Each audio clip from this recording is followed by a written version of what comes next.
بسم اللہ الرحمن الرحیم الرحمن علم القرآن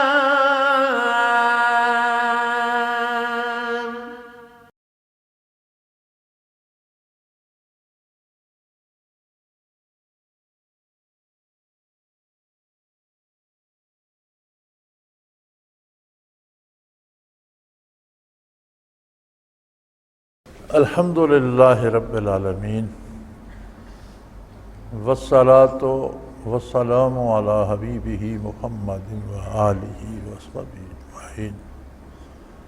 اعوذ باللہ من الشیطان الرجیم، بسم اللہ الرحمن الرحیم۔ ان ابراہیم کان امۃ قانتا للہ حنیفا ولم یک من المشرکین شاکرا لانعمہ اجتباہ وہداہ الی صراط مستقیم وآتیناہ فی الدنیا حسنہ وانہ فی الآخرۃ لمن الصالحین ثم اوحینا الیک ان اتبع ملۃ ابراہیم حنیفا وما کان من المشرکین انما جعل السبت علی الذین اختلفوا فیہ وان ربک لیحکم بینہم یوم القیامت فیما کانوا فیہ یختلفون ادع الی سبیل ربک بالحکمت والموعظۃ الحسنۃ وجادلہم باللتی ہی احسن ان ربک هو اعلم بمن ضل عن سبیلہ وهو اعلم بالمہتدین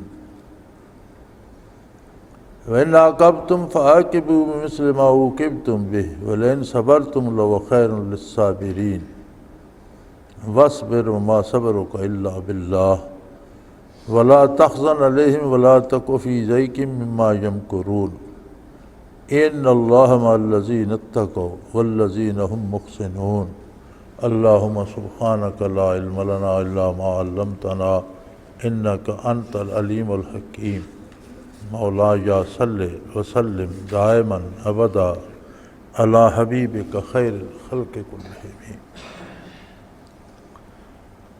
ان ابراہیم کان امۃ قانتا للہ حنیفا۔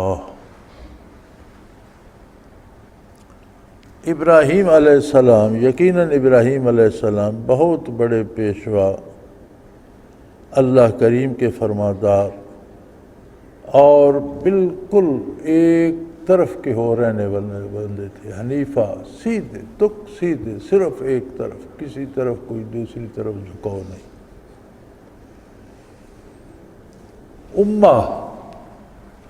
امہ جماعت کو کہتے ہیں۔ بعض اللہ کے بندے ایسے ہوتے ہیں جیسے قرآن کریم نے ابراہیم علیہ السلام کی اکیلی شخصیت پر امت کا اطلاق فرمایا۔ بعض لوگ ایسے ہوتے ہیں جو اپنی ذات، اپنے وجود میں ایک جماعت ہوتے ہیں، یعنی ان کی وجہ سے، ان کے وجود کی برکت سے بے شمار لوگوں کو ہدایت نصیب ہوتی ہے، رہنمائی نصیب ہوتی ہے، اللہ کا قرب نصیب ہوتا ہے، فیضان ہوتا ہے۔ تو ایک ایک فرد جماعت کی حیثیت رکھتا ہے۔ انبیاء علیہ السلام سارے اللہ کے مقرب، سارے ہدایت کا سبب، سارے اللہ کے قرب کا سبب ہیں۔ انبیاء میں ابراہیم علیہ السلام کو اللہ کریم نے فرمایا امہ۔ ابراہیم علیہ السلام تو ایک بہت بڑی جماعت کی حیثیت رکھتے تھے۔ قانتا للہ، ہر حال میں اللہ کے اطاعت گزار تھے۔ ساری زندگی بے شمار آزمائشیں آئیں، برچم میں، گھر میں بت پرستی دیکھی، معاشرے میں، حکومت میں، لیکن سب کے سامنے ڈٹ جانے والے تھے۔ گھر سے لے کر حکمرانوں تک آزمائشیں آئیں، ابتلا آئے، تکلیفیں آئیں، آگ میں پھینکے گئے، ہجرت کرنا پڑی، راستے میں بے شمار تکلیفیں آئیں، پھر آخری عمر تک فرزند جلیل سے سرفراز ہوئے تو انہیں مکہ مکرمہ کے چٹیل اور صحراؤں اور چٹیل پہاڑوں کے درمیان چھوڑنے کا ارشاد ہوا، وہاں چھوڑ آئے۔ پھر جب وہ چلنے کے قابل ہوا، قربانی کا حکم ہوا تو قربانی کے لیے تیار ہو گئی۔ ساری زندگی مقابلہ کرتے رہے اور حق کے ساتھ جم کر کھڑے رہے۔ حنیفہ تک سیدھے، کوئی دائیں بائیں کسی طرف کوئی جھکاؤ نہیں، سیدھے اللہ کی اطاعت پر اس طرح جم کر رہے، ایسا رویہ اختیار کیا کہ ساری زندگی کہیں شبہ بھی نہیں گزرا کہ اللہ کی نافرمانی کی جا سکتی۔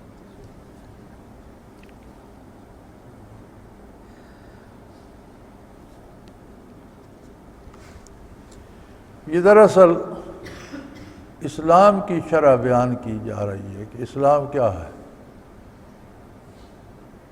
اللہ کریم مثال کے طور پر سیدنا ابراہیم علیہ السلام خلیل اللہ کی بات ارشاد فرمایا کہ اسلام یہ ہے، نفع نظر آئے یا نقصان، زندگی خطرے میں ہو یا جان، مصیبت آ رہی ہو یا پہاڑ گر، کچھ بھی ہو، رشتے قربان کرنے پڑ جائیں، گھر چھوڑنا پڑ جائے، ہجرت کرنی پڑ جائے، کچھ ہو جائے، اللہ کی اطاعت اور اللہ کی فرما برداری پر ثابت قدم رہے، وہاں سے قدم ڈگمگانے نہ پائے۔ تو مشرکین دعویٰ کرتے تھے کہ ہم دین ابراہیمی پہ ہیں، اور چند رسومات انہوں نے اپنا بھی رکھی تھی، کوئی عقیدے میں نہیں، عمل میں کچھ جو سنت ابراہیم علیہ السلام کی تھیں اپنا رکھی تھیں، اور دعویٰ یہ تھا کہ ہم ابراہیم علیہ السلام کے دین پر ہیں۔ تو فرمایا ابراہیم علیہ السلام تو ساری زندگی جم کر ڈٹ کر ایک طرف اللہ کی اطاعت پہ ثابت قدم رہے، اور تم تو شرک کرتے۔ لم یک من المشرکین، وہ تو مشرکوں میں سے ہرگز نہیں تھے، اور تم تو شرک میں مبتلا ہو، کبھی بتوں کو پکارتے ہو، کبھی فرشتوں کی پوجا کرتے ہو، کبھی جنوں کی پوجا کرتے ہو، کبھی جادوگروں کو پوجنے لگ جاتے ہو۔ تمہارا تو یہ ایک عمل ہی یہ نفی کرنے کے لیے کافی ہے کہ تمہارا ابراہیم علیہ السلام سے کوئی تعلق نہیں۔ ابراہیم علیہ السلام تو تاکید فرمائی، انا بے شک، یقیناً ایک بہت بڑے پیشوا ایک جماعت کی حیثیت رکھتے ہیں جو اللہ کی فرما بردار تھے، اور حنیفہ بالکل تک سیدھے تھے، کوئی کسی طرح کا رئی برابر ان میں کجی کا نام و نشان نہیں تھا، اور مشرک تو ہرگز نہیں تھے، شرک کے تو وہ قریب بھی نہیں جاتے تھے، بلکہ وہ تو اللہ کے انعامات کا شکر ادا کرنے والے تھے۔ لوگ دو طرح کے ہوتے ہیں، اکثریت ان لوگوں کی ہے جو اللہ سے جنہیں شکایت ہے، شکر ادا نہیں کرتے بلکہ اللہ کی شکایتیں لے کر بیٹھے ہوتے ہیں، میرے پاؤں میں درد ہو گیا، مجھے زکام ہو گیا، میرے سر میں بڑا درد ہو گیا، میرے بچے کی نوکری چھوٹ گئی، مجھے بخار ہو گیا، وہ کتنی شکایتیں ان کے پاس ہوتی ہیں اللہ کریم کے خلاف جو وہ لیے بیٹھے۔ دنیا کا ایک نظام ہے جو طے شدہ ہے، روزی، رزق، علم، شعور، زندگی، موت، شکل و صورت، قد کاٹ، انسانوں کو پیدا کرنے سے پہلے اللہ نے یہ ساری چیزیں تقسیم فرما دی، اور حدیث شریف کے الفاظ آتے ہیں کہ قلم خشک ہو گیا، فیصلہ ہو گیا، اب ہر بندے نے اس کے مطابق زندگی گزارنی ہے، کسی کو دولت ملے گی، کسی کو افلاس آ جائے گا، کسی کے پاس حکومت ہوگی، کوئی بیکار ہو جائے گا، تو ہر طرح سے فرمایا وَأَمَّا الْإِنسَانُ إِذَا مَا ابْتَلَاهُ رَبُّهُ فَأَكْرَمَهُ وَنَعَمَهُ، انسان کو جب اللہ کریم آزماتے ہیں تو اسے دولت دے دیتے ہیں، نعمتیں عطا کر دیتے ہیں، حکومتیں دے دیتے ہیں، یہ اس کی آزمائش ہے۔ اقتدار پا کر، دولت پا کر، نعمتیں پا کر اللہ کا شکر ادا کرتا ہے، یہ کفران نعمت کا مرتکب ہوتا ہے۔ وَأَمَّا إِذَا مَا ابْتَلَاهُ فَقَدَرَ عَلَيْهِ رِزْقَهُ، اور کسی کو اس آزمائش میں ڈال دیتا ہے کہ اس کی روزی تنگ کر دیتا ہے، غربت آ جاتی ہے، افلاس آ جاتا ہے، بیماری آ جاتی ہے، بیکاری آ جاتی ہے، تو یہ ایک نظام ہے جس میں سب کو چلنا ہے۔ جو اللہ کے بندے ہیں اور جو سنت ابراہیمی ہے وہ یہ ہے کہ وہ اللہ کی نعمتوں کو شمار کر کے اس کا شکر ادا کیا کرتے تھے۔ جو آزمائشیں آتی ہیں ان کی شکایتیں نہیں کرتے تھے۔ کتنی بڑی بڑی آزمائشیں آئیں، بت پرستوں سے ٹکراؤ ہوا، پھر وہ بات نمرود تک گئی، پھر نمرود نے حکم دیا کہ انہیں آگ کا بڑا لو جلا کر آگ میں ڈال دیا جائے۔ انہوں نے زندگی بھر ان چیزوں کی شکایت تو نہیں کی۔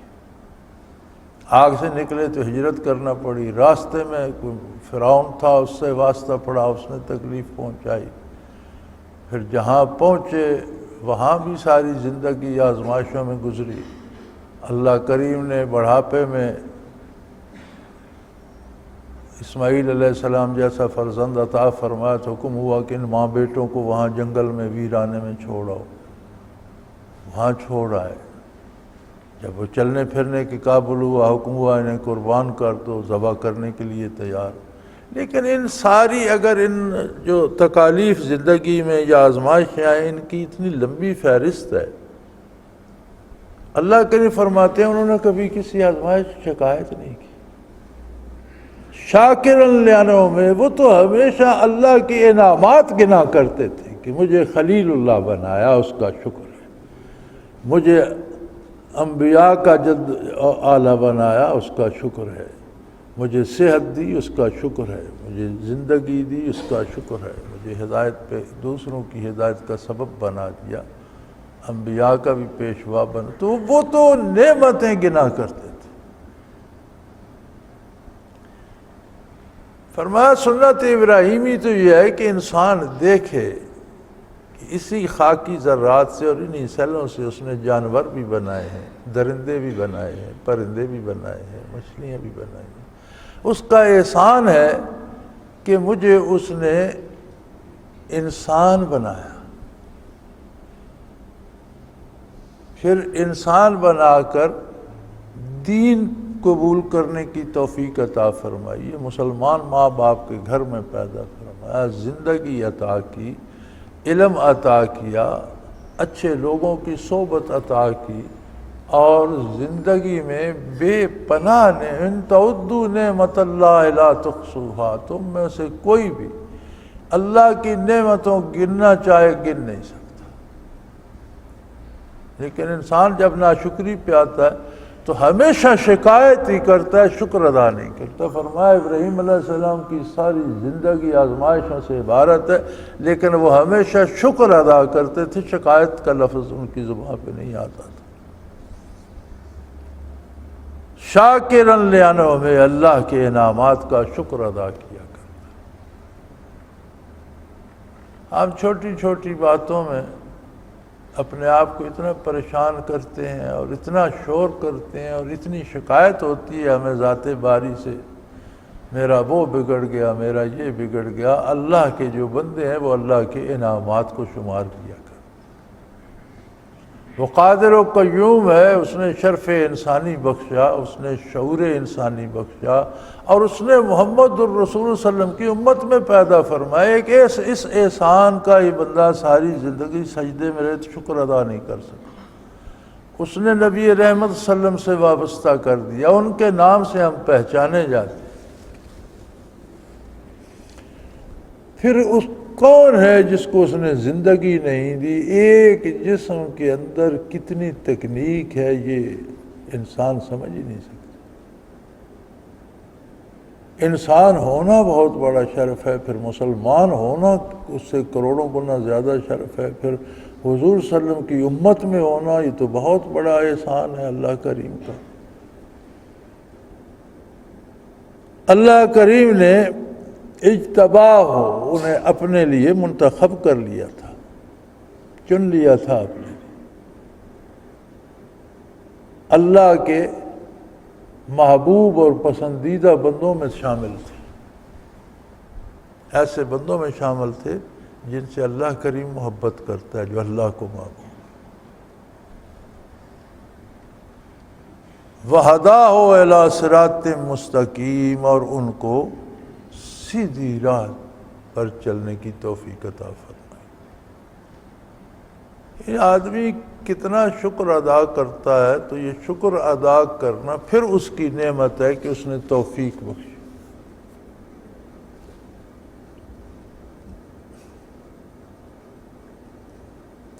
اور یہ بڑی بنیادی بات ارشاد فرمائی کہ وہ شکایات تلاش نہیں کرتے تھے، انعامات تلاش کرتے تھے، اور ہمیشہ اللہ کا شکر ادا کیا کرتے۔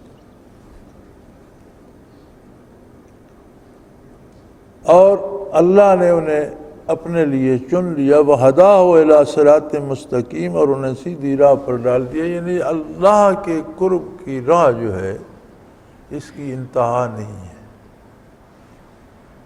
کوئی ایسا مقام نہیں ہے کہ انبیاء، صدیقین، شہداء، صلحاء کہ چلتے جاؤ ایک جگہ پہنچے تو وہاں اللہ کریم بیٹھے اور آپ کی منزل آپ کو مل گئی، ایسا نہیں ہے۔ تو اللہ ہر جگہ موجود ہے اور کوئی کسی جگہ خاص نہیں کہ یہاں اللہ مقید ہے۔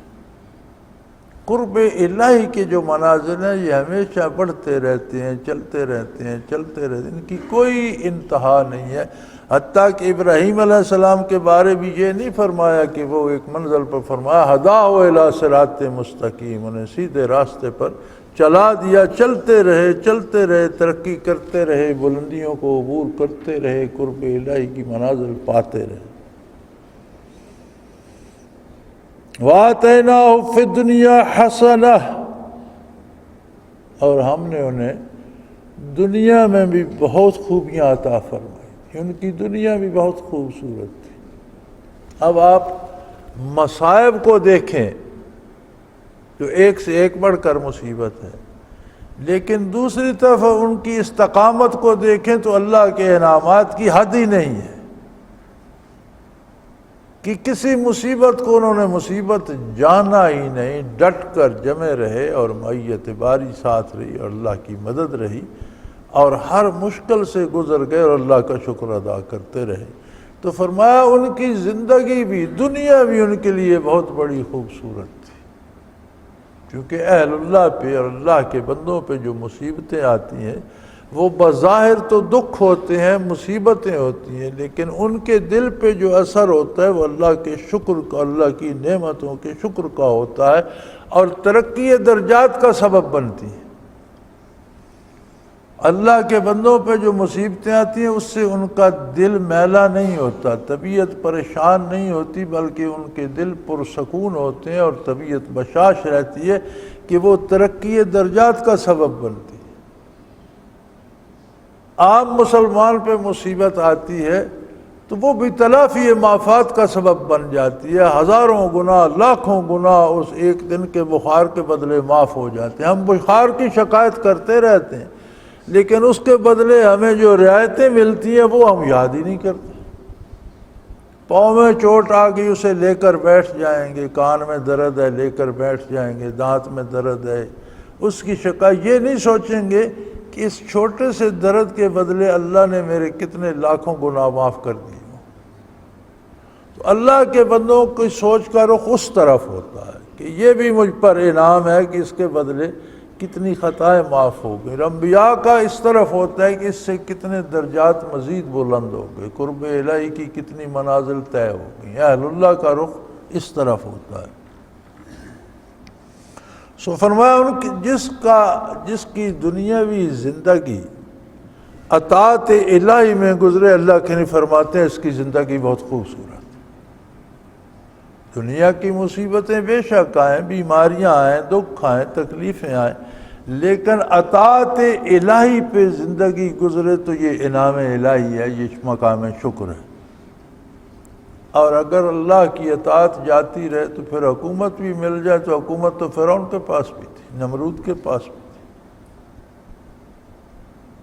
اس حکومت کا کیا فائدہ جس میں اطاعت الہی نصیب نہ ہو اور اللہ سے دور کر دے، اس عہدے، اس دولت، اس مرتبے، اس اہمیت کا کیا فائدہ جو بارگاہ الہی سے دور کر دے؟ وہ تو زندگی چند روزہ ختم ہو جائے گی، جو معاملات تو آخرت میں کھلیں گے، پتہ تو قبر میں جا کر چلے گا کہ کیا ہو۔ فرمایا ان کی تو دنیاوی زندگی بھی بہت خوبصورت تھی، وَإِنَّهُ فِي الْآخِرَةِ لَمِنَ الصَّالِحِينَ، اور آخرت میں بھی وہ اللہ کے محبوب بندوں میں ہوں گے، ان کی آخرت بھی بہت خوبصورت ہوگی، وہ اللہ کے مقرب اور صالحین میں شامل ہوں۔ ثُمَّ أَوْحَيْنَا إِلَيْكَ أَنِ اتَّبِعْ مِلَّةَ إِبْرَاهِيمَ حَنِيفًا، تو وہ اس قدر مخلص اور کھرے تھے کہ ہم نے آپ صلی اللہ علیہ وسلم پر بھی یہ وحی فرمائی کہ آپ انہی کی روش پر، انہی کے مزاج پر، انہی کے طریقہ کار پر اسی طرح سے ثابت قدم رہیے جس طرح وہ تھے۔ یعنی ان کی ادائیں اللہ کریم کو اتنی پسند تھی کہ فرمایا آپ صلی اللہ علیہ وسلم پر بھی ہم نے وہی فرمائی، ان اتبع ملت ابراہیم حنیفہ، جو طریقہ کار ابراہیم علیہ السلام کا تھا، جو اللہ کے لیے خالص کھرے تھے، وہی انداز آپ بھی اپنائیے۔ یعنی وہ انداز اللہ کو اتنا محبوب تھا کہ فرمایا وہی انداز آپ بھی اپنائیے۔ وما کان من المشرکین، کوئی رائی برابر شرک کا شائبہ ان کے عقیدے، عمل، قول، فعل میں کہیں نہیں تھا۔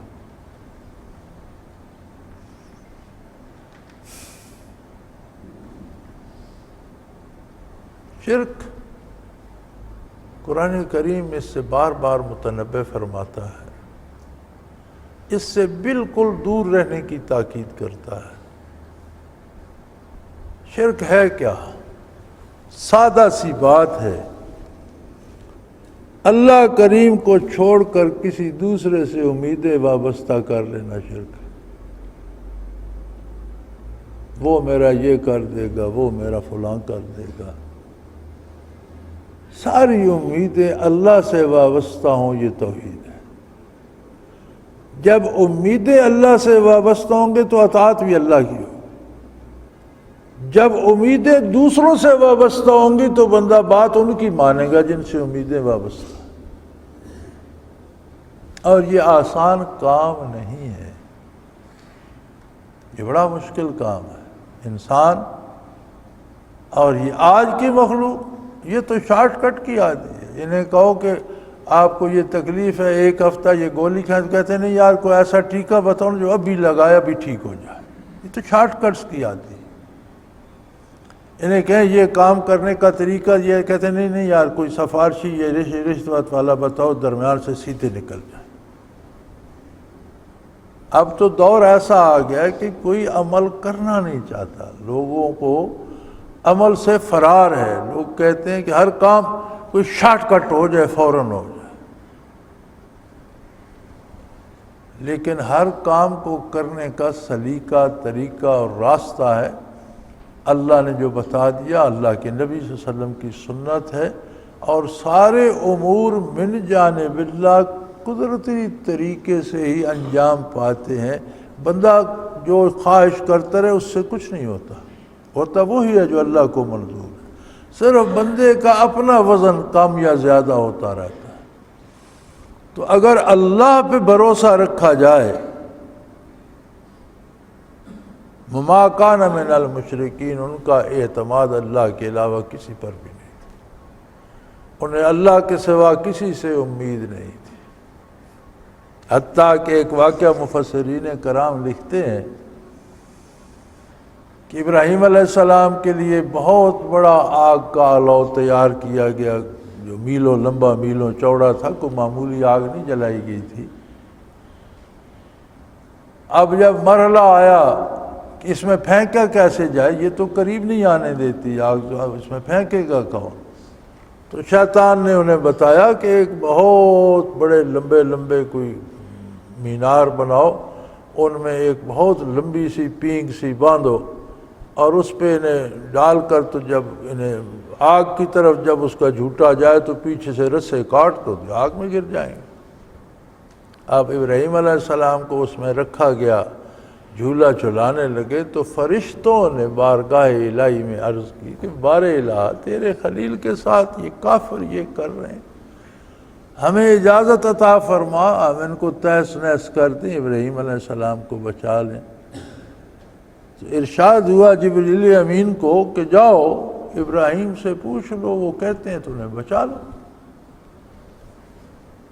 تو جب وہ پنگوڑے میں جلا رہے تھے کہ آگ میں پھینکنے، تو جبرائیل امین آ گئے، سلام عرض کیا اور عرض کی کہ اللہ کریم سے اجازت چاہیے تھی، انہوں نے حکم دیا ہے کہ آپ سے اجازت لے لیں، آپ چاہیں تو ہم آپ کو اس پگوڑے سے اٹھا لیں اور ان کو تباہ کر دیں۔ تو انہوں نے فرمایا کہ اللہ کریم کو پتہ ہے نا جو یہ کرے، جی جانتا ہے، بچانا چاہے تو قادر ہے، جی قادر، تو پھر تمہاری کیا ضرورت ہے؟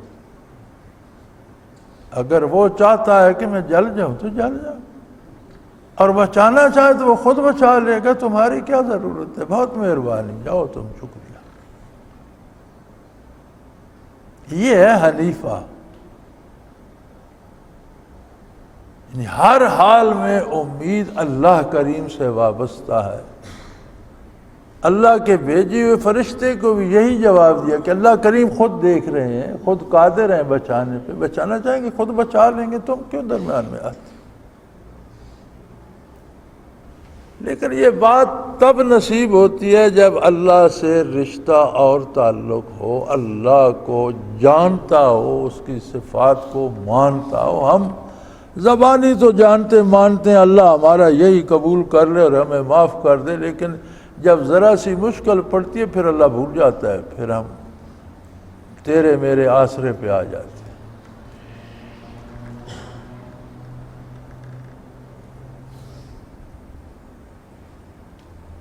انما جعل السبت علی الذین اختلفوا فیہ، ہر امت کے لیے ہر وقت کے لیے مختلف احکام تھے، لوگوں کی استعداد، ان کی حالات، ان کے مزاج کے مطابق احکام دیے جاتے رہے اور بدلتے رہے۔ تو ہفتے کا دن جو مبارک ہم نے بنایا تھا وہ ایک خاص قوم، ایک خاص وقت کے لیے تھا، وہ ہمیشہ کے لیے نہیں تھا، ان لوگوں کے لیے تھا، اور انہوں نے بھی اس میں اختلاف کیا۔ یعنی رسومات کی پیروی نہیں کرنی چاہیے، اللہ کے دین کی شریعت کی پیروی کرنی چاہیے۔ اب کتنے دن لوگوں نے بنا لیے ہیں پورے سال میں؟ نبی کریم صلی اللہ علیہ وسلم کے ارشاد کے مطابق مسلمانوں کے لیے سال میں 2 عیدیں ہیں، رمضان شریف کے بعد اور قربانی کی عید۔ اب سال میں کتنی ہوتی ہے؟ ہر دوسرے دن کو عید بنا لیا جاتا ہے۔ کچھ لوگوں کے پاس چندے جمع ہو جاتے ہیں، کچھ لوگوں کو چیزیں مل جاتی ہیں، دوسرے دھکے کھا کے واپس آ جاتے ہیں، اور مزے کی بات یہ ہے پھر ان رسومات پر نجات کی امید بھی رکھتے ہیں کہ نماز روزہ نہ بھی کریں تو بخشے جائیں گے، فلاں دن فلاں جگہ سے ہو کر آ گئی، فلاں جگہ متبرک ہے، فلاں دن متبرک ہے۔ نبی کریم صلی اللہ علیہ وسلم کا ارشاد ہے کہ دنیا میں 3 جگہیں ایسی ہیں جن کے لیے سامان سفر باندھا جائے: حرم پاک، مسجد نبوی اور بیت المقدس۔ چوتھی کوئی جگہ نہیں ہے جس کے لیے بندہ چل کر جائے۔ یہاں قدم قدم پہ سجدہ گاہیں بنی ہوئی ہیں، قدم قدم پہ قبلہ گاہ بنے ہوئے ہیں، قدم قدم پہ ہر روز کوئی نہ کسی دن کو کوئی نہ کوئی شریف ساتھ لگا کر اسے کہیں 11ویں شریف اور کہیں 15ویں شریف اور کہیں کچھ اور کہیں شب رات شریف اور کہیں، تو مختلف لوگوں کی جیبیں خالی کرنے کے بہانے، اور یہ دن متبرک مقرر کرنا احکام شریعت میں دخل اندازی کرنے کے برابر ہے۔ اور جس طرح حلال حرام میں بندہ داخل اندازی کرے، حرام کو حلال کہہ دے، حلال کو حرام کہہ دے، اسی طرح یہ دنوں کو متبرک بنا کر جلسے کرنا بھی اسی طرح حرام۔ اسلام رسومات کا نام نہیں، اسلام سنت رسول اللہ کا نام۔ اسلام مکمل دین ہے جو عہد نبوی میں مکمل ہو گیا۔ الیوم اکملت لکم دینکم واتممت علیکم نعمتی ورضیت لکم الاسلام دینا۔ اس کے بعد کے رواجات اسلام نہیں ہیں۔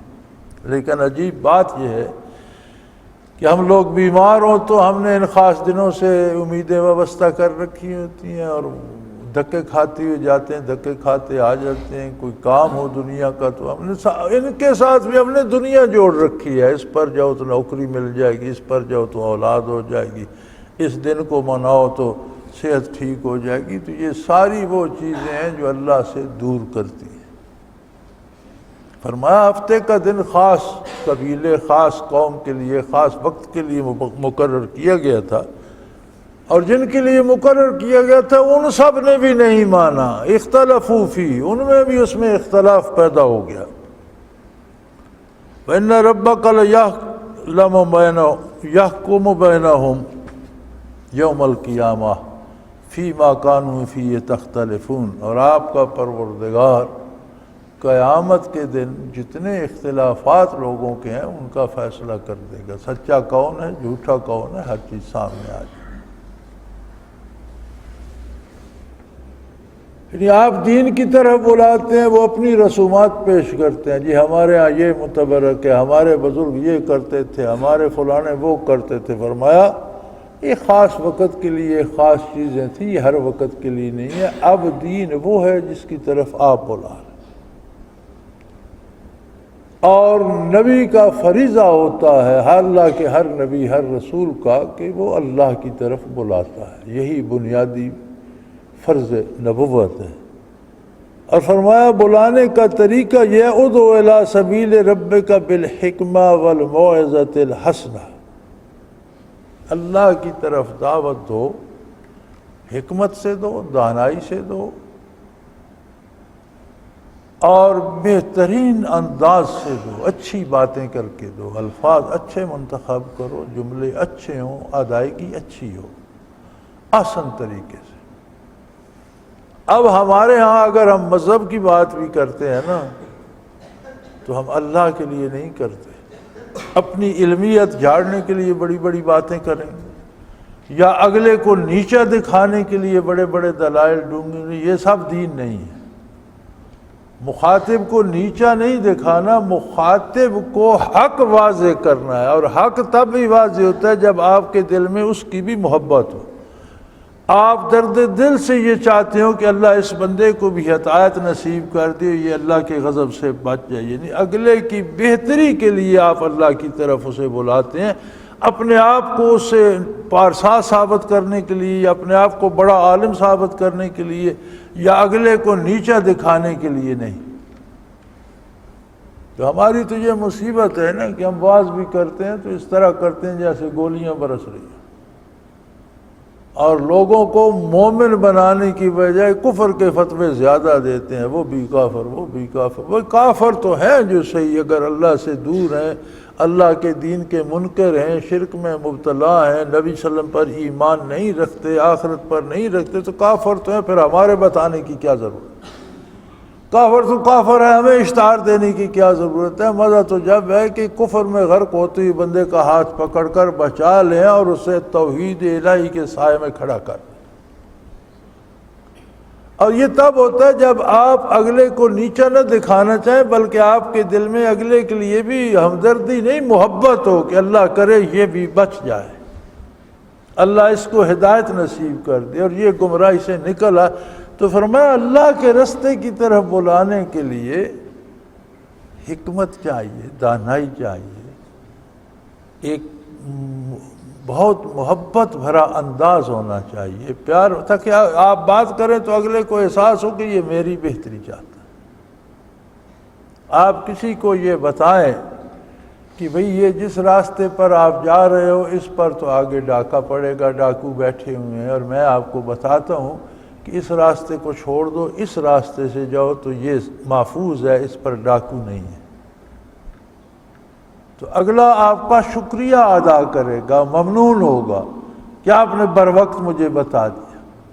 دین کے بتانے کا انداز بھی یہی ہونا چاہیے کہ جو عقیدہ تم نے اپنا رکھا ہے یہ بڑا خطرناک ہے، یہ نبی کے وسلم کے بتائے ہوئے راستے کے خلاف ہے، یہ اللہ کے بتائے ہوئے راستے کے خلاف ہے، یہ تو آپ کو تباہ کر دے گا۔ یہ اللہ کا راستہ اختیار کرو، رسول اللہ صلی اللہ علیہ وسلم کا اتباع اختیار کرو، بھلائی اس میں ہے۔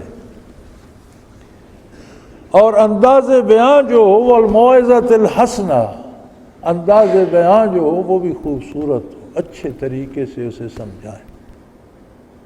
اور اگر وہ جھگڑا کرے، وہ اپنے دلائل دینا شروع کر دے، جادلہم، تو آپ اس سے بات کریں، جواب دیں، لیکن باللتی ہے یا احسن، لیکن خوبصورت طریقے سے۔ یہ نہیں کہ اس نے ایک بات کی، آپ چڑھ گئے اور آپ نے کہا دفع ہو جاؤ جہنم میں، یہ نہیں ہونا چاہیے۔ خوبصورت طریقے سے، خوبصورت انداز سے۔ اگلا یہ دیکھ لیں کہ اگلا بندہ تو پہلے گمراہ ہے، وہ جو باتیں کرے گا وہ بھی گمراہی کی ہوں گی، وہ جو دلائل دے گا وہ بھی باطل ہوں گی، تو اس پر چڑھنے کی ضرورت نہیں، وہ تو پہلے گمراہ ہے۔ اب آپ کی ذمہ داری ہے، یہ نبی کریم صلی اللہ علیہ وسلم کے طفیل پوری امت کو اور پوری امت میں دعوت اللہ دینے والوں کو سمجھایا جا رہا۔ اب تو ہماری دعوت کا انداز بھی یہ ہو گیا نا کہ ہم یہ سمجھتے ہیں کہ یہ سارے مسلمان، یہ مسلمان نہیں، یہ کافر ہیں، میں اکیلا مسلمان ہوں، میں اب انہیں دعوت، میں نے انہیں مسلمان بنانا ہے۔ یہ انداز صحیح نہیں۔ اللہ کے بندے ہیں، جو بندہ اسلام کا اقرار کرتا ہے وہ اچھا مسلمان ہے یا کم اچھا مسلمان ہے، یہ اللہ جانے، ہمیں اسے مسلمان قبول کرنا چاہیے۔ گناہگار ہونا اور بات ہے، ہم کون سے فرشتے ہیں، ہم سے بھی ہزاروں خطائیں ہوتی ہیں، دوسرے سے ہوتی ہیں، تو کیا ہوا؟ اللہ کی طرف بلائیں، اللہ کے راستے کی طرف بلائیں، خوبصورت طریقے سے، احترام کے ساتھ، حکمت کے ساتھ، اور جو الفاظ استعمال کریں موعظۃ الحسنہ، وہ باتیں خوبصورت ہوں، پیار بھری ہوں، اگلے کو ایک احساس دلائیں کہ میں تمہاری بہتری کے لیے، تمہاری بھلائی، مجھے تم سے محبت ہے، میں تمہیں نیچا نہیں دکھا رہا، تمہاری بہتری کی بات کر رہا ہوں، تم میرے نبی کی امت ہو، میرے اللہ کی مخلوق ہو، میں چاہتا ہوں کہ تمہیں اور بہتر راستہ ملے، تمہاری زندگی اور سنور جائے، تمہاری عاقبت سنور جائے۔ رہی یہ بات کہ کون گمراہ ہے کون حق پر ہے، ان ربک هو اعلم بمن ضل عن سبیلہ، تمہیں اعلان کرنے کی ضرورت نہیں کہ وہ کافر، وہ کافر، فرمایا تمہارا پروردگار جانتا ہے اچھی طرح سے کون کافر ہے اور کون ہدایت پر۔ تمہاری نشاندہی کرنے کی ضرورت نہیں، تم لوگوں کا کفر بتانے کی کوشش نہ کرو، لوگوں کو ہدایت پر لانے کی کوشش کرو، تمہاری ذمہ داری یہ ہے۔ اللہ سے بچھڑے ہوئے لوگ ہیں، اللہ کو بھولے ہوئے لوگ ہیں، اللہ کی بارگاہ سے دور لوگ ہیں، کوشش کرو پیار سے، محبت سے، اس درد سے کہ اللہ کرے یہ لوگ بھی اللہ کی گرفت سے بچ جائیں، اللہ کے عذاب سے بچ جائیں، اور ان کی محبت میں سرشار ہو کر خوبصورت طریقے سے انہیں اللہ کی طرف دعوت دو۔ اب یہ تمہارا درد سار نہیں کہ گنتے پھرو کہ کافر کون ہے اور مومن کون ہے، اللہ کریم، وہ رب کریم خود جانتا ہے کہ کون اس کی راہ سے بھٹکا ہوا ہے اور کون اس کی راہ پر ہے، وَأَعْلَمُ بِالْمُهْتَدِينَ، کون ہدایت یافتہ ہے یہ بھی اللہ کو پتہ ہے۔ وَإِنْ عَاقَبْتُمْ فَعَاقِبُوا بِمِثْلِ مَا عُوقِبْتُمْ بِهِ، اگر کسی غیر مسلم نے، کافر نے، کسی ظالم جابر بدکار نے آپ کے ساتھ زیادتی کی ہے، پھر وہ قابو آ جاتا ہے اور آپ چاہتے ہیں کہ بدلہ لیں، تو آپ اس سے جو اس نے کیا ہے اس کا بدلہ لے سکتے ہیں، اس سے زیادہ نہیں۔ اس نے آپ کو تھپڑ مارا ہے، آپ کے قابو آ جائے، آپ اس کا بازو کاٹ دیں، یہ نہیں ہوگا، آپ بھی ایک تھپڑ ہی مار سکتے ہیں۔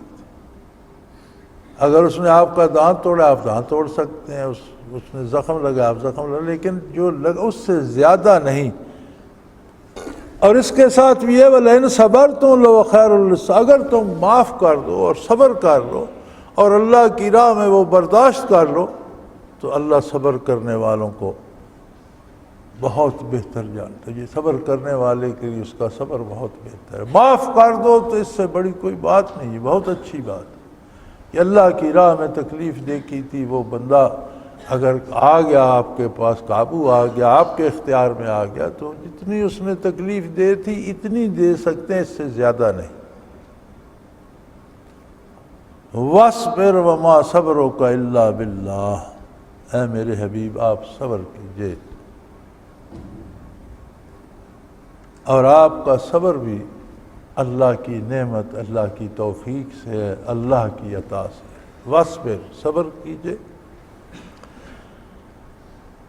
صبر ہوتا ہے خود کو اطاعت الہی پہ روک لینا، اللہ کی نافرمانی کی طرف نہ جانا۔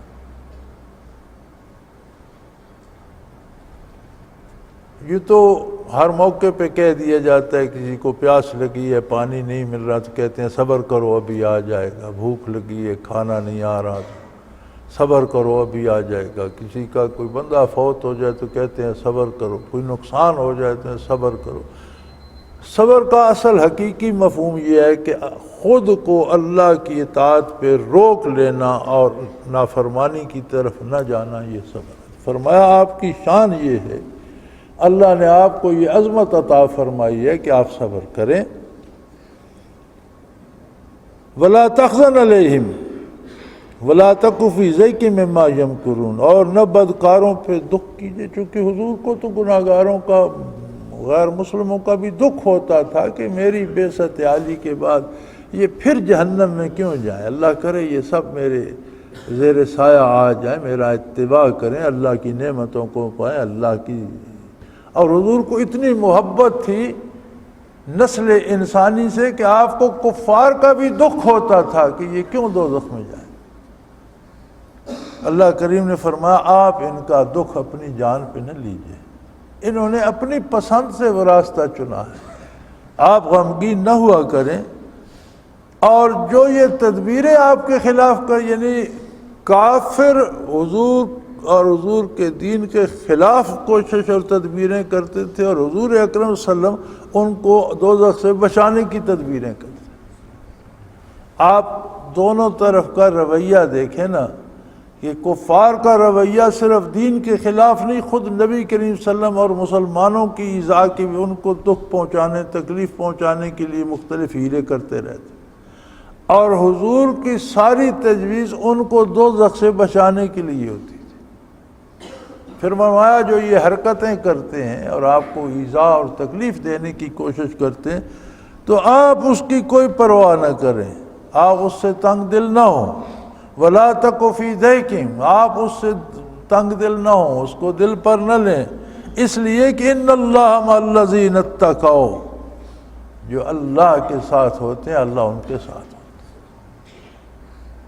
جب آپ ساری محنت صرف اللہ کے حکم کے لیے کر رہے ہیں، ارشاد باری کے لیے کر رہے ہیں، تو اللہ کی معیت ذاتی آپ کے ساتھ، جس کے ساتھ اللہ ہوتا ہے اس کا کسی نے کیا بگاڑنا ہے۔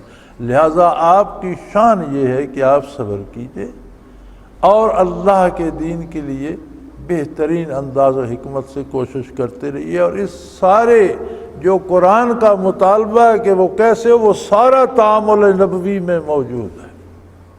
یعنی قرآن نے جو انداز اپنایا کہ ایسا ایسا کریں، تو وہ سارا نبی کریم صلی اللہ علیہ وسلم نے کیا۔